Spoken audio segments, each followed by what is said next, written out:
এই ছাগলটা কিছুদিন আগেও এই মাঠের মধ্যে ছাড়া ছিল, কিছুদিনের আগের কথা বাতিয়ে দিলাম।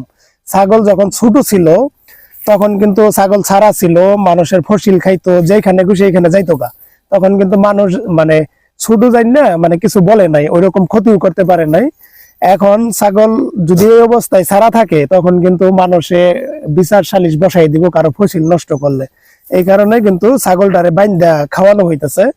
এখন যদি ছাগল এটা মনে করতো যে আমারে আগে তো আমি আগলা খাইতাম, এখন কেন বাইন্দা রাখছি, এখন আমি ঘাস খামো না, না খাইলে কিন্তু তারে মানে পেটের ভিতরে পেট কাটতে ডাইরেক্ট খাবার ঢুকাই দেন যাইতো না, এরকম কিছু নাই। তারই এই যে মুখটা দিয়ে খাবার খাইতেছে, এই মুখ দিয়েই একদিন 2 দিন না খাইয়া পরে কিন্তু তার খাওয়াই লাগতো। তো ছাগলে কিন্তু বিষয়টা বুঝছে যে আমার খাবার আমারই সংগ্রহ করে খাইতে হইব, বান্ধা রাখলেও আমার খাইতে হইব, ছাড়া থাকলেও আমার খাইতে হইব।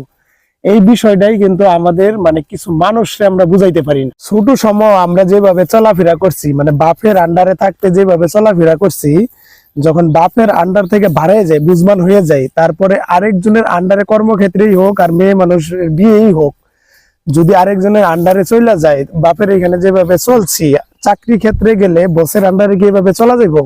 বাপে যদি একটা কথা বলে এখন না পরে করবো, বসে আন্ডারে কি এই কথা বলা যাইব?